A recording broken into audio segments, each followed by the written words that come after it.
बिस्मिल्लाहिर्रहमानिर्रहीम बोलते कालम के साथ मैं आमिर रज़ा हर इंसान के मुंह से निकली हुई चंद बातें अगर जल्द पूरी हो जाएं तो वो आपको ऐसे लगता है जैसे आपने ये बात कही क्यों थी। मैंने कल के अपने व्लॉग में कहा था कि अगली बारी जो है मुत्तहिदा अरब अमारात की है। इससे पहले कतर और सऊदी अरब के ऑयल टैंकर्स पर हमला हुआ था, जहाज़ों पर हमला हुआ था और मैंने कहा था कि अब मुत्तहिदा अरब अमारात की बारी है। अमरीका ने एक साजिश के तहत पूरे खलीजी ममालिक को ईरान के मद्दे मुकाबल खड़ा करना है ताकि वो पैसा बना सकें।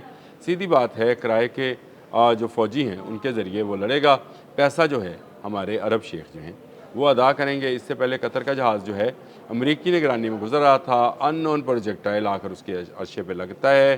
जहाज़ तो बच जाता है, अमले के अरकान भी बच जाते हैं, लेकिन सफ़र रुक जाता है। उसके बाद सऊदी अरब को हलाशेरी दी गई, भाई चल शाबा भी शाबा, और चल भी शाबा भी शाबा पे Saudi Yalla Yalla Yalla Yalla Yalla Yalla कहते हैं ना जी, यल्ला यल्ला करते हुए सऊदी अरब का जहाज़ जो है उसको गुजारने की कोशिश की गई।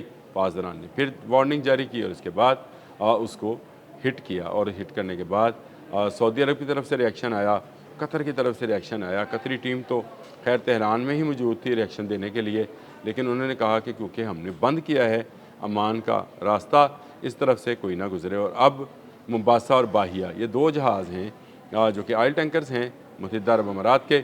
जब ये दो पहले जहाज़ों को कतर और सऊदी अरब वालों के ऊपर हमला हुआ तो मैंने कहा था अगली बारी मुत्तहिदा अरब अमारात की। उसकी वजह यह है कि अमेरिका अब इसको कहेगा कि आ जाओ, आपने हमस खुली है, मैं तुम्हें अमान के रास्ते में ले जाता हूँ। अगर आप आपने हमस में के बारे में मेरा वो प्रोग्राम सुन चुके हैं जिसमें मैंने बताया था कि 23 किलोमीटर की इस पट्टी में 5 किलोमीटर पासदारान इनकलाब ने अपने पास एज ए राहदारी और 5 किलोमीटर अमान को दिए हैं।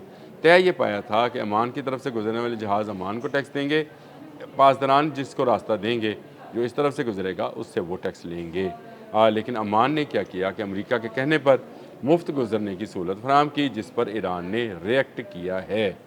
इस रिएक्शन के नतीजे में पहले कतर, फिर सऊदी अरब, अब फिर कब्रस, सब सऊदी अरब वो जो कब्रस वाला झंडा वाला जहाज़ था, और उसके बाद जो है अब मुत्तहिदा अरब अमारात के दो जहाज़ों मुंबासा और बाहिया को जो है निशाना बनाया गया है। क्रूज़ मिसाइल लगे हैं, जहाज़ नकारा हो गए, एक भारतीय शहरी भी हलाक हुआ है। भारतीयों की वैसी शामत आई है, जंग किसी की है, किसी के साथ हलाकत उनकी हो गई है। मैं इस पर कोई ज़्यादा वो तो नहीं हूँ, लेकिन भारतीयों की शामत है। 8 को बचा लिया गया, यूके मेरी टाइम के मुताबिक 8 ज़ख्मियों को ज़िंदा निकाल लिया गया, जिनमें 4 की हालत जो है वो तशवीशनाक है।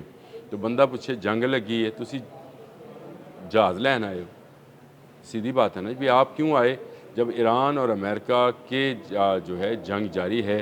दोनों तरफ से मिसाइल्स और क्रूज़ और ड्रोन्स का तबादला किया जा रहा है। नए ड्रोन्स जो हैं उनको मुतारफ़ करवाया है, समुद्री ड्रोन्स को अमेरिका ने। ईरान ने अपने समुंदर में बंद ड्रोन जो हैं जो अंडरग्राउंड उसका शहर है वहाँ से निकाल कर रख दिए हैं। तो इसका मतलब ये हुआ कि जंग फैल रही है। ऐसे में अगर अमेरिका आपसे कहता भी है कि आप निकलें, तो आपको नहीं निकलना चाहिए, क्योंकि अमेरिका अपने जहाज़ तो वहाँ से गुजार नहीं रहा, आपको कह रहा है। पहले कतर से कहा अमान के रास्ते से गुजरो, मैं तुम्हारी हिफाजत करूँगा, हिफाजत हुई नहीं हुई। उसके बाद सऊदी अरब का जहाज़ था, कब्रस का झंडा था। इसके बाद ये दो जहाज़ बाहिया और जो है मुबासा, इन पर हमला हो गया और क्रूज़ मिसाइल लगे हैं इनका। इसका मतलब ये है कि अमेरिका की सेंटकॉम ने ये कहा कि उन्होंने ईरानी बहरिया यानी ईरानी पासदारान बहरिया को जो है इतना नुकसान पहुँचाया है ताकि वो आने जाने वाले जहाज़ों पर हमला न कर सके। तो ये गलत है।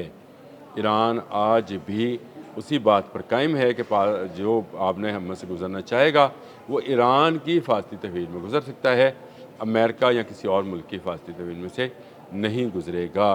कल डोनाल्ड ट्रंप ने 20% जो है टैक्स भी लगाने का ऐलान किया कि आपने हरमुज़ खुली है, सिर्फ ईरान के लिए बंद है, ब्लॉकेड है, आज लगाया जाना है ये ब्लॉकेड, जिस पर मैं अलग से व्लॉग करूँगा कि ये कितना कामयाब होगा। लेकिन उसने कहा कि वो जो जहाज़ हैं वो आज़ादाना गुज़र सकते हैं। तो आज़ादाना गुज़रने की कोशिश की, यल्ला यल्ला होते हुए ये जहाज़ जो हैं ये इन पर जो 2 क्रूज़ जो हैं आकर लगे और एक मरतबा फिर आपने हरमुज़ मुकम्मल तौर पर बंद हो गई। इसके बंद होने से तजारत बंद होती है, इसके बंद होने से दुनिया में एनर्जी की तरसील जो है, जो कि तेल और गैस की सूरत में है, वो बंद हो जाती है और इसका ख़मियाज़ा जो है पूरी दुनिया को महंगाई की सूरत में भुगतना पड़ता है। ख़ुद अमेरिका में भी महंगाई होती है, लेकिन क्या किया जाए कि डोनाल्ड ट्रंप बज़िद हैं कि आबने हरमज़ पर उनका कब्ज़ा होगा, वो 20 जो है परसेंट जो है फ़ी जहाज़ का 20%। आप ज़रा समझें, अगर 1 लाख रुपए का जहाज़ है, 1 लाख बैरल का, तो उसमें 20,000 बैरल जो हैं वो आपने को अमेरिका को देने हैं। कीमतें कहाँ से कहाँ चली जाएंगी और किस बात के देने हैं? हिफाजती तहवील के। दूसरी तरफ अब्बास अराग़ची का भी बयान सामने आ गया है और उन्होंने कहा कि आपने हरमज़ की जो सिक्योरिटी है वो देखना हमारा काम है, हमारी तरफ, और दूसरी तरफ अमान का काम है और हम बहुत कम पैसे लेंगे। अब देख लें, एक मुफ्त में पानी जो खुला था इंटरनेशनल वाटर, सिर्फ अमेरिका और इसराइल की तोसी पसंदाना सोच और लालच ने उसको पूरी दुनिया के लिए एक मसला बना दिया है। और मैं ये बार बार कहता रहता हूँ कि 28 फरवरी से पहले वाली आबने हरमज़ किसी सूरत जो है नहीं खुलेगी। ये आबने हरमज़ बंद रहेगी और ये जब तक ईरान चाहेगा और जब तक ईरान में एक भी फ़र्द ज़िंदा है, ये आबने हरमज़ जो है ईरान के ही कब्ज़े में रहेगी। और इसको साबित भी किया ईरान ने कि 2 जहाज़ों को नहीं, 4, अब तो 4 हो गई जी, 4 जहाज़ों को यहाँ से गुजरने नहीं दिया। तो इसका मतलब ये है कि जहाज़ रानी वहाँ से नहीं हो रही है। आपने हरमज़ में जो पासदारानी इनकलाब से डील करेगा या उसको टैक्स देगा वो गुजर जाएगा। जो अमेरिका के कहने पर गुजारने की कोशिश करेगा, चाहे जो मर्ज़ी मुल्क हो, उसको निशाना बनाया जाएगा। तो अमेरिका के कहने पर ना आइएगा। पासदारानी इनकलाब फजीरा से कोह मुबारक तक का मुकम्मल कंट्रोल रखते हैं और जहाँ चाहते हैं वहाँ हमला कर सकते हैं। इसके साथ साथ उनके पास इंटरनेशनल वाटर्स में जो है वो बारूदी सुरंगें भी मौजूद है, जिनको अभी तक उन्होंने इस्तेमाल नहीं किया। ऑटोमेशन पर लगी ये बारूदी सुरंगें बड़े जहाज़ों के लिए बड़ा ख़तरा है, जहाज़ डूब सकते हैं। बड़ी ही नाजुक सूरत हाल में इस वक्त आबने हरमज़ है, खलीज है, खलीज फ़ारस है, ईरान है, अमेरिका जो है वो उसका एडवेंचरिज़म जो है डोनाल्ड ट्रंप का, मैं ये कहूँगा वो दुनिया को एक बड़े ख़तरे की तरफ ले जा रहा है। वैसे तो मेरा कहना यही है, जो मेरी रिसर्च कहती है कि ये जंग अब बंद नहीं होगी, एक जगह पर रुकेगी तो दूसरी जगह से फूटेगी, यानी एक जगह से रुककर दूसरी जगह पर आपको जंग होती नज़र आएगी। अब देख लीजिए, कहाँ अमन मुआहिदा होने के बिल्कुल करीब था, MOU साइन थे, दुनिया वाह वाह कर रही थी, और कहाँ एक गलती से दोबारा जंग जो है वो शुरू हो जाती है और फिर भड़क भी उठती है। अब इस वक्त भड़की हुई जंग है, अमेरिका भी हमले कर रहा है, मुत्तहिदा जो ईरान है वो भी हमला कर रहा है, मुत्तहिदा अरब अमारात ने भी जंग में कूदने का एक तरह से ऐलान कर दिया है कि वो अपने दिफा में हमला करने का हक़ महफूज रखता है। तो हमला करेंगे तो ईरान भी हमला करेगा। तो इसका मतलब यह है कि आने वाले दिनों में ये जंग मज़ीद फैलती हुई नज़र आ रही है। अल्लाह खैर करे।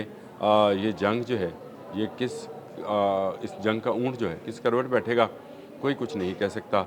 ये आलमी जंग भी हो सकती है। अब तक के लिए इतना ही। अल्लाह हाफ़िज़।